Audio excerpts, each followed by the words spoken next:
Jadi teman-teman, pertanyaan saya pertama adalah, menurut Anda tahu zaken ya, zaken adalah bahasa Belanda artinya ahli, ahlinya ahli. Menurut Anda, daftar kemarin itu zaken atau tidak? Gitu ya. Itu pertanyaan saya dan mohon dijawab. Nah, itu udah mulai menjawab tuh ya. Zaken atau tidak gitu. Ada yang bilang zaken banget, tidak. Itu ada yang bilang 2/3 zaken gitu ya. Nah,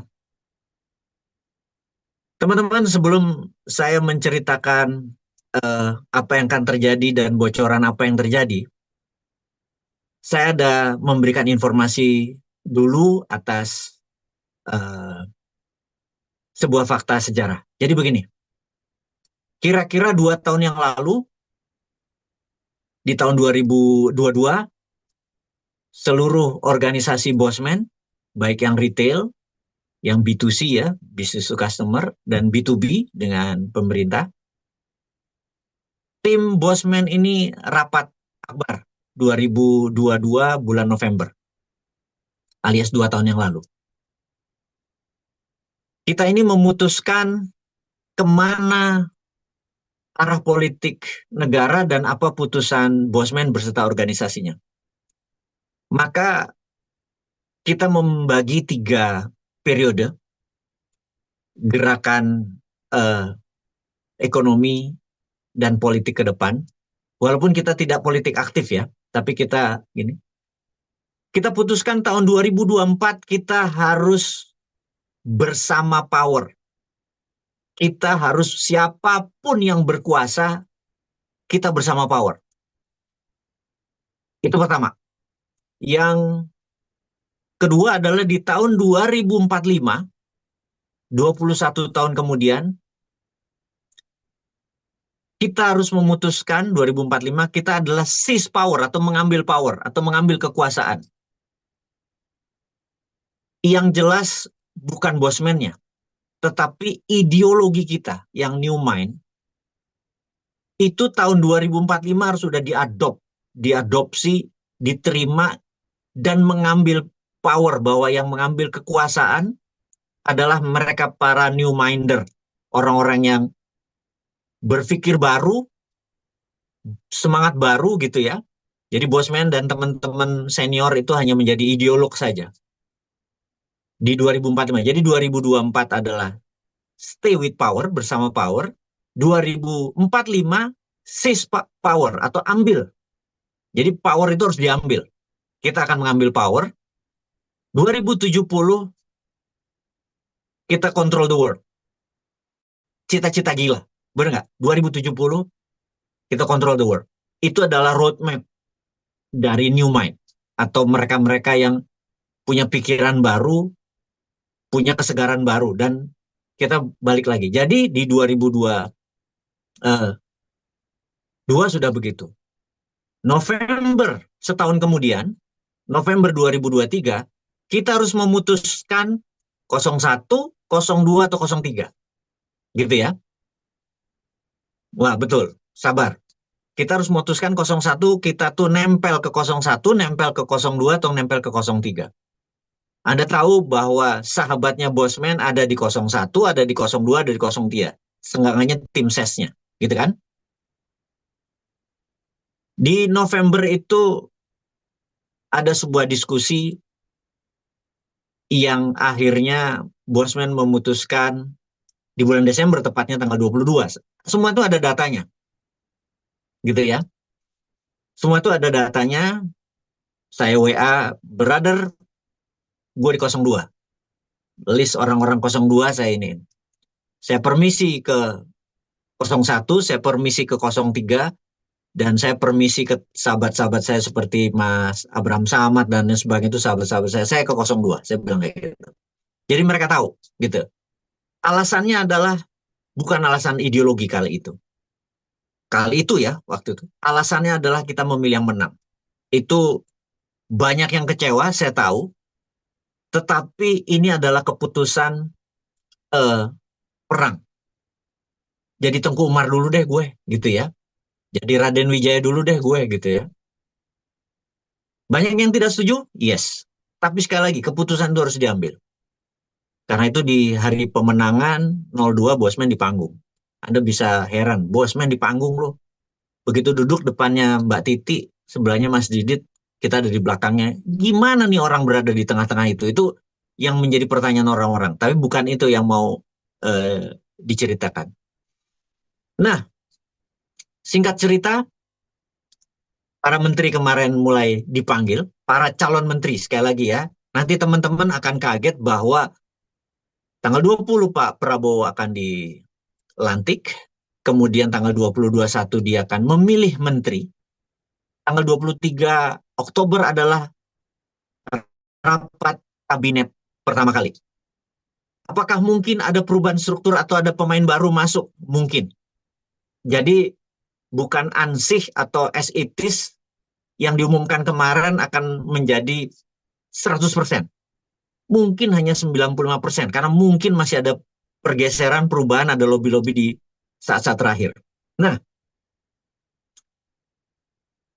yang menarik adalah lebih dari 20 orang yang dipanggil kemarin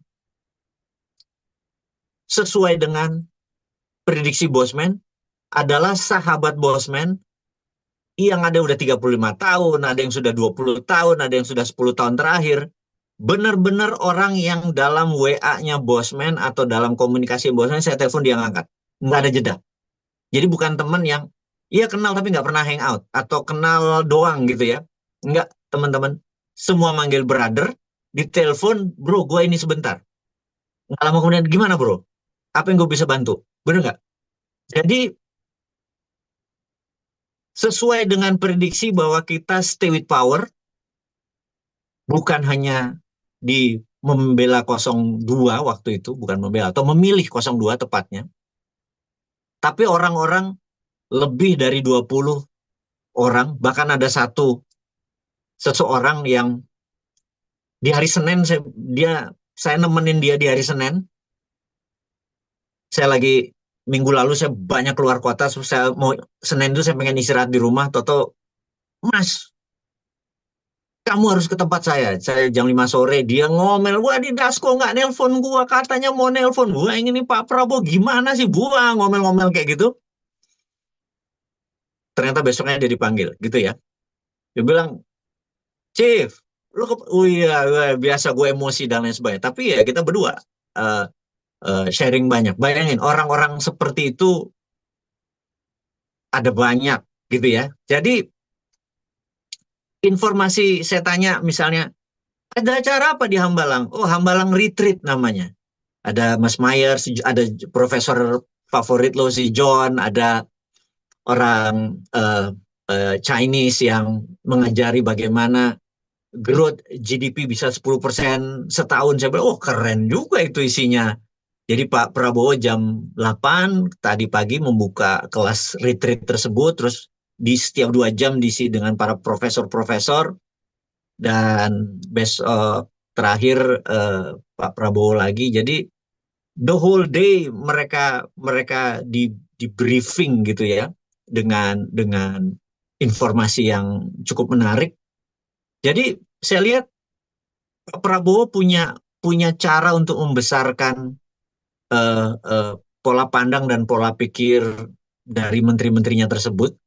Dan ini yang kita bilang, oke, ada sedikit lain. Tapi kan teman-teman bertanya, apa benefitnya buat kami atau buat kita, positif atau negatif? Sabar, kalau itu harus harus runut. Yang penting, informasi kali ini, apapun yang berada di lingkar kabinet, Bosman ini, temenmu ini yang masih belajar, akan eh, terus menginformasikan ke teman-teman, karena benar-benar teman dekat sekali, banyak ke ke diskusi dalam ke depannya. Pasti kita akan buka informasinya. Nah, kembali ke masalah yang fundamental, apa kira-kira yang membuat untung atau rugi buat kita?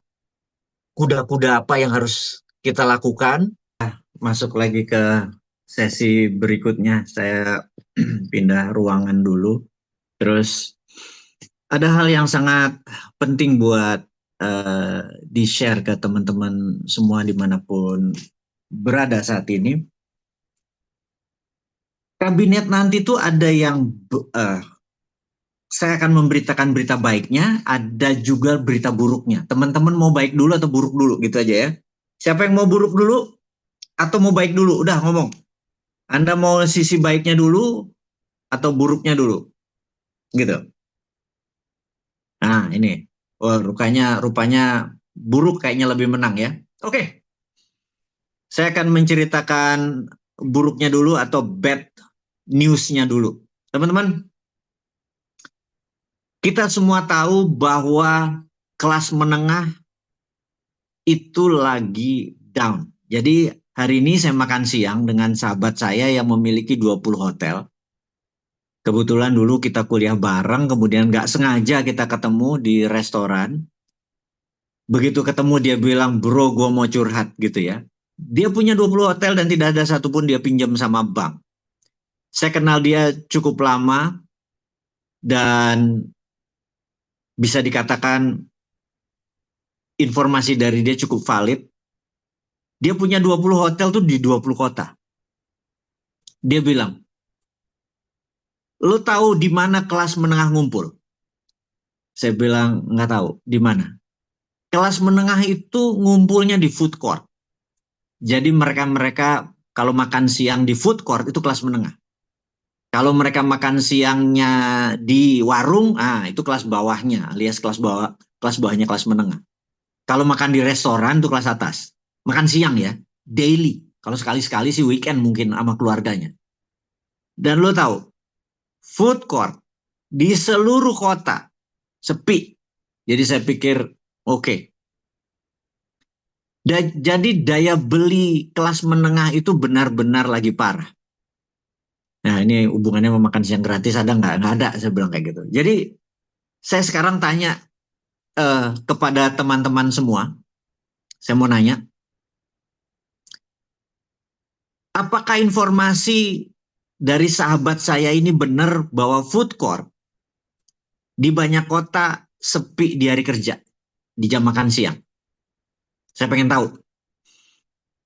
Oke, betul ya. Oke. Jadi itu berita buruk pertama.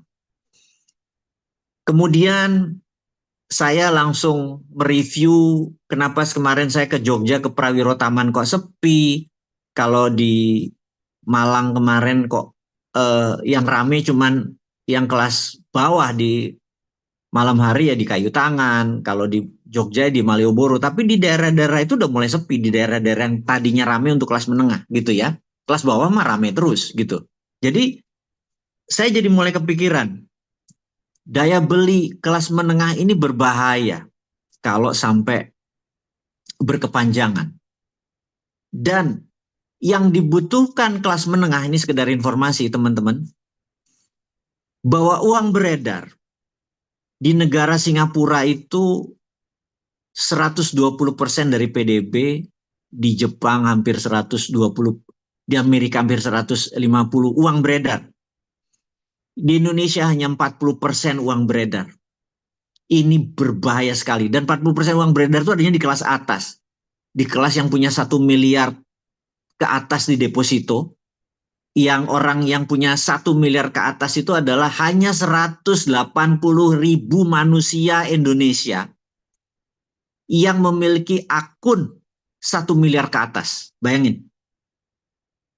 Itu mungkin orang nggak terpengaruh banget dengan keadaan ini. Hanya 180.000. Saya nggak tahu nih sahabat Bosman yang saat ini ada berapa nih. Hampir 1.500 orang yang malam ini join. Siapa yang punya akun 1 miliar nganggur ada di bank yang mungkin nggak banyak gitu ya. Sisanya di bawah 1 miliar. Rata-rata mungkin di bawah 100 juta yang ada di ATM gitu ya. Yang ada di ATM ditanya ya pasti rata-rata di bawah 100 juta, 2 juta, 5 juta, 10 juta ya seperti itu dah. Di sini yang tidak merasakan, pertanyaannya kenapa kok kelas menengah yang kegencet gitu ya. Berarti apa yang Mulyono lakukan selama 10 tahun terakhir itu bukan real business yang membuat kelas menengah growth. Jadi pertanyaan teman-teman, apa hubungannya dengan Pak Prabowo? Karena kelas menengah turun, maka inilah akan menjadi fokus daripada Pak Prabowo. Tapi nanti itu di sisi ini. Jadi yang kelas menengah sekarang turun. Kemudian hutang jatuh tempo adalah 800 triliun. Hutang jatuh tempo itu bunganya doang ya Pak ya. Ya Bu ya Kang Mas, ya Dimas, ya Diajeng. Sekedar ngingetin. Tahun depan itu 870 triliun itu adalah beban bunga yang harus dibayar, bukan pokoknya. Bayangin ya, Anda minjem uang 1 miliar, bunganya misalnya dari langit lah, 5%-nya, Anda baru ditagih bunganya tok. Pokoknya ini nggak akan pernah terbayar. Ini pening nggak pala lo? Jadi kenapa Sri Mulyani jadi lagi? Karena dia ngutang jadi cari bayarannya gitu ya. Terus berita buruk lagi, pajak. Ini begitu Sri Mulyani jadi palaku langsung nyut-nyutan langsung. Ya Allah, Mbak Sri. Presidennya siapapun, menterinya teh botol. Menterinya Mbak Sri lagi. Mau SBY Mbak Sri, mau Jokowi Mbak Sri, Pak Prabowo juga Mbak Sri. Ampun. Dan kita tahu dia orang fiskal. Pajak naik. Pening loh kalau pajak naik. Bener nggak? Ya teman-teman sih. Pokoknya gini. Anda yang boleh komplain di negara NKRI garis lucu harga teman ini. Bukan harga mati ya, harga teman ini. Ini hanya mereka yang bayar pajak. Gitu ya. Jadi kalau lu nggak bayar pajak, lu nggak boleh komplain. Bosman boleh nyinyir, boleh kritik, boleh Bosman bayar pajak. 9 digit pajak gua. Itu yang membuat kadang-kadang begitu, mati gua begitu Sri Mulyani jadi. Mbak Sri kayaknya gue pengen duduk deh berdua sama dia gitu ya. Kita ngopi, diskusi. Mbak, aku punya 1000 cara untuk tidak naikin pajak.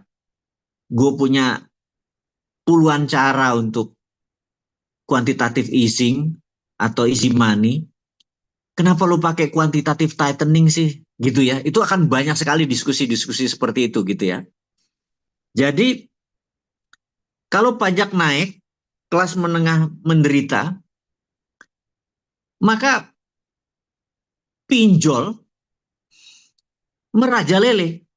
Udahlah, pinjol di saat ini menjadi solusi, nggak bisa di stop, dan debt collector ini benar-benar akan menjadi tahun emas. Jadi saran lo jadi preman aja deh, jangan-jangan ngolekin orang-orang yang nggak bisa bayar. Yang minjem pasti nggak bisa bayar. Sulit saat ini. Itu 3 fakta: hutang kita jatuh tempo, neraca perdagangan kita uang beredar kecil, kelas menengah menderita ini akan berkepanjangan. Jadi kalau Anda bisnis, Anda ambil di kelas A.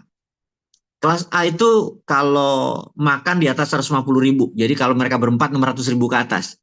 Kalau Anda buat restoran, main food and beverage, Anda main di A atau main di C. Udah jangan di B deh. Jadi main di C, main di D kalau perlu. Main di warteg gitu ya. Sama A sekalian. Atau A plus kalau perlu. Yang kita memang masuk spending bill-nya per orang 200.000 ke atas. Gitu ya. Jadi Sushi Hero akan hidup.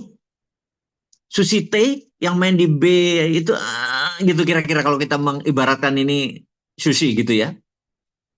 Jadi sekarang pemain di B turun ke C gitu. Pembeli main di C semua, yang di A tadi yang 150.000 180.000 manusia tadi. Jadi itu berita buruk. Sekarang berita baik. Gitu ya. Sekarang berita baik. Pertama, kemungkinan besar usulan Bosman ada 4 disetujui. Apa itu? Nomor 1, ada ses Dalog Bank. Dulu di zaman Orde Baru ada Solihin GP. Ses Dalog Bank ini provosnya menteri. Provosnya menteri itu maksudnya Kalau di tentara ada provos sembaret biru gitu ya, atau di propam kalau di polisi. Sesdelokbang ini kalau menteri korupsi digampar Pak, digampar, ditonjok Pak. Oh, Solikin GP waktu itu menteri takut Pak, gitu ya. Jadi memang menterinya banyak, tapi ada Sesdelokbang ini yang akan membuat menteri-menteri bijinya bisa hilang nih, gitu ya. Dan Anda akan nanya, buldognya Pak Mulyono kan Pak Luhut, buldognya Pak Prabowo siapa? Nah, sabar, sabar, sabar, gitu ya.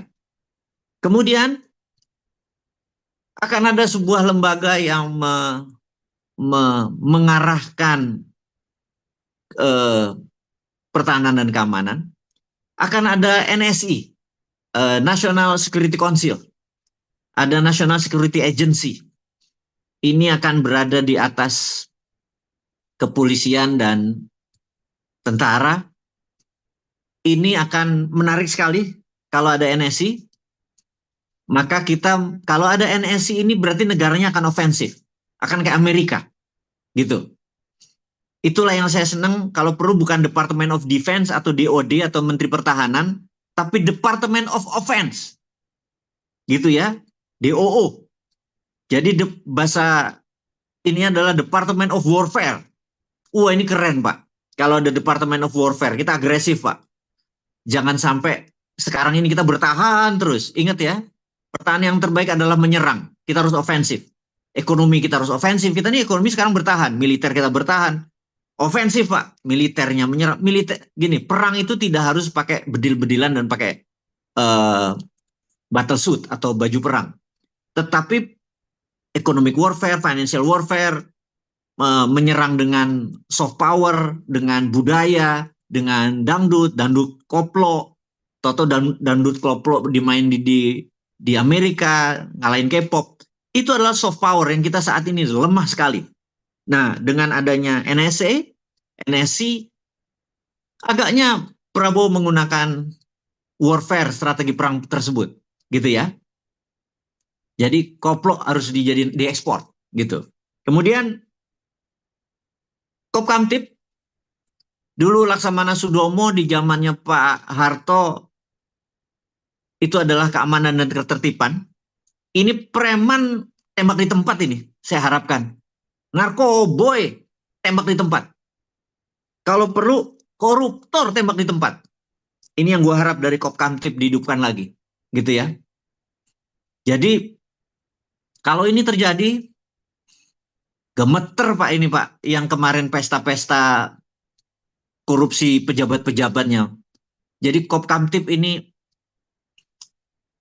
jadi ada dua nih nanti. Sesdelobang yang gambarin para menteri, dan Kopkamtib yang gambarin preman, narkoba, judi online, bandar-bandarnya, bukan pemainnya. Sikat semua. Gue berharap ini game changing yang dilakukan oleh Pak Prabowo, gitu ya. Ijo akan benar-benar berfungsi sekarang ke depan. Kemudian BUMN. Badan usaha milik negara ini akan menjadi badan, tidak menjadi kementerian lagi. Tidak gemuk. Jadi yang memiliki PT tersebut 100% negara. Mungkin CC Departemen ininya Departemen Keuangan. Dan tidak ada yang bertanggung jawab adalah para direksi dan komisaris. Kalau kemarin direksinya asshole, dia gagal, dia korupsi, atau dia main dengan supplier, perusahaannya bangkrut atau merugi kayak karya-karya itu, APBN yang nyetor. Sekarang nggak ada APBN. Begitu lo gagal ya lo yang bertanggung jawab. Tahan aset-aset lo. Jadi saat ini mungkin yang menjadi direksi BUMN nggak mau. Nggak semudah kayak kemarin rebutan. Apa orang-orang tim pemenangan yang kagak ngerti apa-apa yang cuma bisa teriak-teriak jadi komisaris, jadi direksi, pokoknya dapat duit. Itu sapi perah. Dan kalau jadi badan, maka BUMN berbeda. BUMN mungkin dikasih nama, mungkin namanya Nuswantara Incorporated atau Nusantara Holding. di mana perusahaan tersebut atau Nusantara Holding tadi itu non-operating. Jadi non-operating holding. Temasek itu non-operating holding. Temasek beli Indosat, waktu itu Temasek beli Danamon. Temasek tidak mengelola Danamon. Temasek punya 4% saham BlackRock. Temasek punya saham Amazon. Temasek punya saham Visa, Mastercard.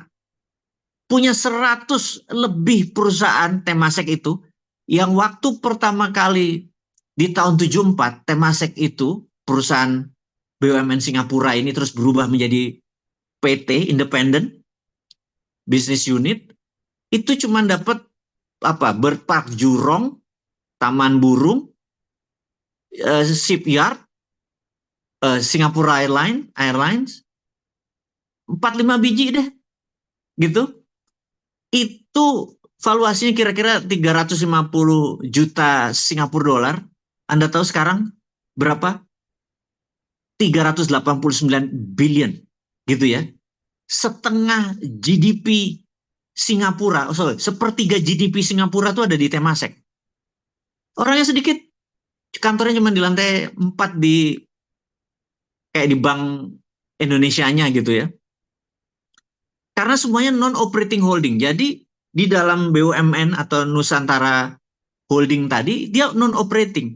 Nah sekarang sudah kadung, udah 800 perusahaan lebih berdiri, anak cicit segala macam. Itu akan di-merger dengan satu folder, mungkin ada sekitar 50-an perusahaan di holding, semua dibuang. Semua IPO, maksudnya dibuang adalah semua di IPO kan, pemiliknya adalah 40% publik, 50% negara, dikelola profesional gitu. Dan setelah itu dengan aset tersebut pasti lebih besar di Temasek di awalnya, Indonesia akan beli saham Tesla, beli saham Apple, beli saham Amazon, benar nggak?